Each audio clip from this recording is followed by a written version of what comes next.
আপনার গরুকে সব ধরনের খাবার খাওয়ানোর পরেও কি আপনার গরুর দুধ বাড়তেছে না অথবা গরুর স্বাস্থ্য ভালো হচ্ছে না, তাহলে এই ভিডিওটা আপনাদের জন্য। আজকে আপনাদেরকে 5টি এমন কার্যকারী টিপস বলবো, যে টিপস গুলো যদি আপনারা ফলো করেন তাহলে আপনার গাভীর দুধও বাড়বে এবং কি স্বাস্থ্যও ভালো থাকবে এবং কি কনসিপ্রেটও বাড়বে।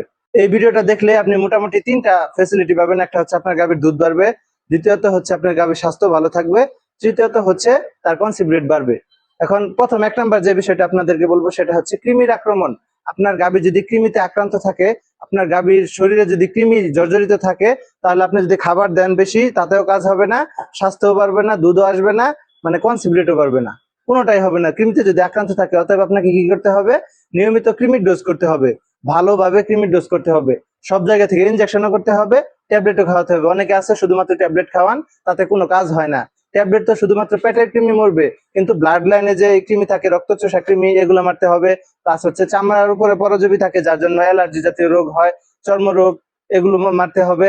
পেটের ভিতরেও আরো অনেক প্রকারের কৃমি থাকে, যেগুলা ইনজেকশনের মাধ্যমে মারতে হয়। আপনারা যদি ভালোভাবে কৃমি ডোজ করেন একদম সলিড ওয়েতে প্রশিক্ষণের মাধ্যমে, তাহলে আপনাদের গরুর সব জায়গা থেকে কৃমি নিঃশেষ হয়ে যাবে। তারপর 2 নাম্বার যে বিষয়, খাবারের মান।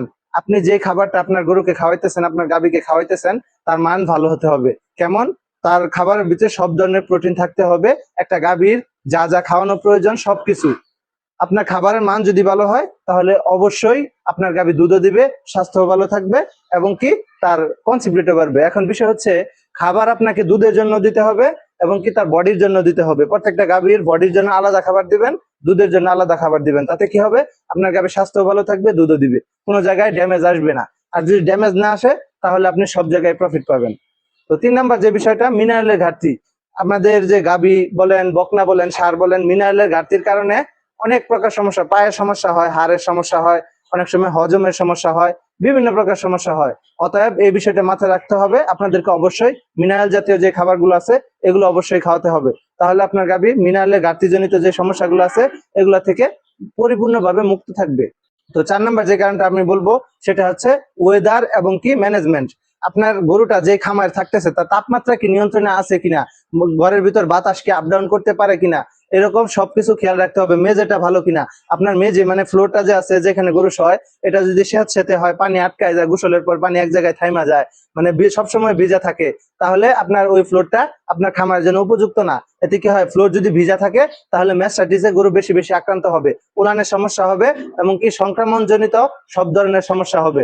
তার পরবর্তীতে 5 নাম্বার যে বিষয়টা, সেটা হচ্ছে আপনার নিজস্ব জ্ঞান।